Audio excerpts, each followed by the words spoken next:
Well, hey now, welcome to Fitz's Electric Bar. And today is an episode of SMYT, Show Me Your Tickets, number 8. I'm conglomerating, as it were. I'm putting together, I'm jamming a whole bunch of shows that happened when I moved to Japan in 1990, the end of 90. So effectively, I was there from 91 to 94, and I was there teaching English. And had met some people there who were equally as interested in music as I was, and had a chance to see a lot of different live shows. And many of them, to be honest, are not shows that I remember with any great detail. I might just remember having seen them, but not necessarily any aspects of the shows.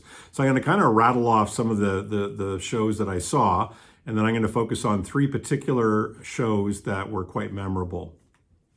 And those 3 shows were Bob Dylan at Budokan, also Jesus and Mary Chain at Club Cheetah in Kawasaki, and a German band. I don't know how you describe them, if they're kind of like industrial noise band, Neubauten.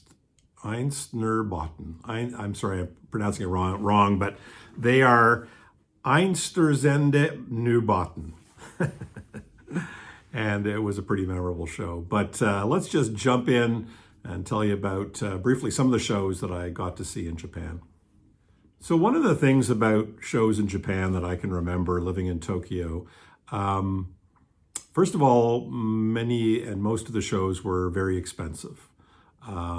Anywhere from sort of 5,000 yen up to close to 10,000 yen, which at the time in Canadian dollars was about 75 to 150 bucks. So in the early 90s, that was quite a bit of money to see a band. But one of the nice things about seeing shows in Japan, number one, was that the audiences were very respectful. So if it was an act that liked quiet, who was it? Is it Herbie Hancock or Chick Corea, who used to tell the audience to be quiet? It was a perfect venue. And of course, jazz artists for years have been coming to Japan. They were revered and still are revered in the Japanese marketplace, and some serious fans there. And so when artists would come to play, they had a Blue Note in Tokyo, and I think they had it in Osaka as well. Unfortunately, at that time, I wasn't that interested in or knowledgeable about jazz, so I didn't go to Club Blue Note. And it also, I remember, it was going to be crazy expensive, but it would have been amazing because very intimate type of opportunity to see acts. But one of the downsides for me seeing rock and roll shows in Tokyo was that the audiences tended to be like almost overly respectful. So one of the things, quite frankly, that I enjoy about seeing shows in North America, especially when I was younger and going to a lot of punk shows, was the, I guess, kind of operating on the edge of breaking down. What I mean by that is the crowd would get worked up into a frenzy, the band would get worked up into a frenzy, and sometimes things would get pretty hairy and interesting and exciting. And the audience, whether it's a Grateful Dead show or whether it's a punk act or whatever, is a big part for me of the live experience. And when an audience really gets into the band, that makes it all the much better for me in terms of my appreciation of that show. So you didn't tend to get that.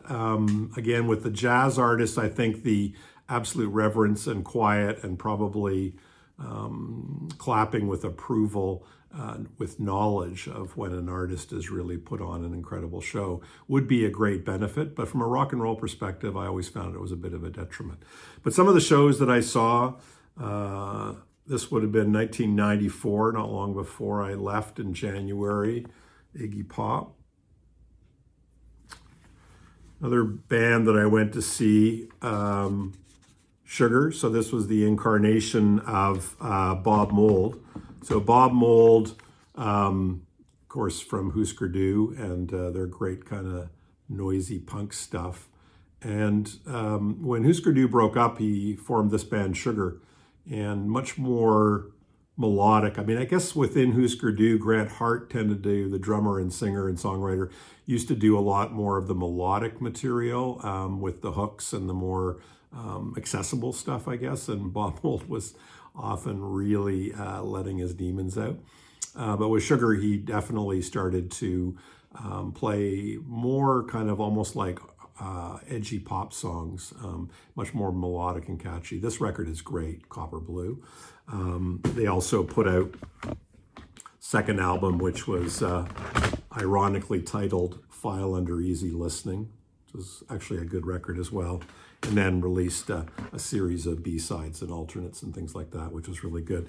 So I remember seeing Sugar in Tokyo, and that was very good. Enjoyed that. Another band that I always loved is the Neville Brothers, New Orleans, the Neville Brothers, also in Tokyo. You probably can't read most of that, but you can read the Neville Brothers. I mentioned this when I did my post on the passing of Tom Verlaine, but had the opportunity to see Television there. And the album that Television was promoting at that time, which came out, I think, in 1992, is the self-titled album, Television. I believe it's the original band, certainly Richard Lloyd and Tom Verlaine on this album, and also on the live tour. And that was really cool. Obviously for me, always been a Television fan from the early days, and so the opportunity to see Television was fantastic. I don't think they were coming up to Canada and touring. And then another opportunity, again, on the jazz front, was the Mount Fuji Jazz Festival. With this also, I really don't remember the shows. It was at the base of Mount Fuji, which is very cool. It was, although it was in the summer, August 22nd, it was freezing, and I had completely underdressed. So I was just, my mind was dominated with the idea of I'm miserable. So I don't really remember much of that. Graham Parker, Sans Rumor, Without the Rumor. That was great to see him. I think that was the first time I saw him. Billy Bragg, who I've seen many times. Billy Bragg and the Red Stars. I think he was playing with Wiggy, I think his name is, one of his friends and old buddies that he played with for years. I remember Billy talked way, way too much, kind of like me. And then U2 playing the Tokyo Dome. This was the Zooropa or Zoo TV tour, which was quite a spectacle, actually. And I just went down to try to get tickets to get in, and then managed to get one of the backstage sort of passes. I don't know how I managed to do that, the after show, but I never got to see or meet any of the members of U2. One thing I learned from another show subsequent to that, before I tell that story, they shot out all this Zoo TV money, Zoo ECU. So this is when Bono was kind of doing his almost like Las Vegas shtick. And this was the album that they were promoting on CD. It's actually not a bad record. Lemon, I think, is a super song, really catchy sort of dance song. It's also got Stay Far Away So Close, which was in the soundtrack as well. Yeah, I've lost interest in U2 for the most part. They're just a band that I used to really enjoy, and I don't know, it's just one of those acts that just doesn't do it for me anymore, so I don't tend to go back and listen to the music. But it was nice to be able to get to see them, and I managed to get right up close. I don't know if that ticket managed to get me up close, or I just weaseled my way up. Again, a respectful, deferential Japanese audience also gives you the opportunity to be able to weasel your way up close. Now I'm going to get to the three acts that I actually do remember very well. I'm going to grab one of these. So, yeah, Einstürzende Neubauten. So I knew nothing of these guys. There was a gentleman that I was in a gaijin house with, and his name, Japanese guy, Yoshiaki Kameyama-san, Kame, we used to call him, Turtle. And Kame was just not your typical Japanese person. He was definitely interested in a lot of fringe things, non-conformist, which in Japan is a big deal. And he had some really interesting tastes in music. So he told me about this band, suggested that I go and see them. And all I can remember was it was one of those mind blowers of, I don't know what the fuck is going on, Like I seem to remember there was a shopping cart being throttled by something, and that was a percussive instrument. And Yeah, it was great because it was just something that I was not expecting, and I left kind of feeling a bit shell-shocked. And to be honest, often when that happens to me, it's very memorable. So that was a really good thing. So that was one of the three sort of really memorable concerts that I saw in Japan. Now, before I go on to the other two, there are going to be some other stories I'll tell later about Elvis Costello. I think I saw Elvis about 5 times, 3 times on the Mighty Like a Rose tour in 3 different locations around Tokyo and environ, and once or twice with the Brodsky Quartet. So that was really cool. But I'm not talking about that today. That'll be a separate SMYT, Show Me Your Tickets. This one, Jesus and Mary Chain, don't know if you can read that. So Jesus and Mary Chain playing at Club Cheetah in Kawasaki, which was, just basically a commute away from Tokyo. And this is where the Japanese audience was not quiet and calm and deferential. They were insane. It was like one of the most crazy crowds, regardless of Japan or anywhere. They were just going nuts. And there was something about Jesus and Mary Chain's buzzsaw guitars and hooks and everything like that. And I can just remember people climbing over, the barricades that they had set up, even though it was in a club. It was a pretty big club. And security dragging them away. And I was just thinking, where did these Japanese people come from? These aren't the ones that I remember seeing at all the other shows that I've been to. It was awesome, and they were great. They were loud, they were dangerous, just what I like to see in a good old rock and roll show. Jesus and Mary Chain, this was July 8th, 1992 in Club Cheetah, Kawasaki. And the last one, Bob Dylan at Budokan. So not this Budokan. This one was, I think, 1982 or something like that? No, 78. So it was definitely after that. But there's a funny story about this as well. My girlfriend, who I had officially married through the ward office in January of 1994, we had a Shinto shrine marriage ceremony, very, very small marriage ceremony.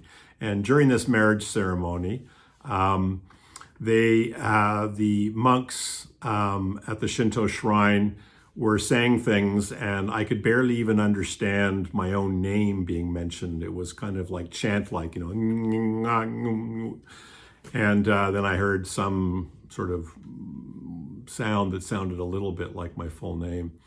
And we had only 3 or 4 friends there. We just decided to do something really, really small. And I loved it because I'm not somebody who wanted to get married in a church or do anything formal. So that experience was really, really cool. And that night, my wife, and this is maybe indicative of why I married Mari, we went to Budokan and we saw Bob Dylan. So February 8th, 1994, which we celebrate as our anniversary, given that was sort of the ceremony part rather than the actual legal ward office part. And we saw Bob Dylan at Budokan. Now, truth be told, I have seen Bob Dylan many times, and you probably can guess what I'm going to say. It wasn't great. I mean, Budokan itself, actually, the sound is very poor, or at least this particular concert. There was lots of echoey sound.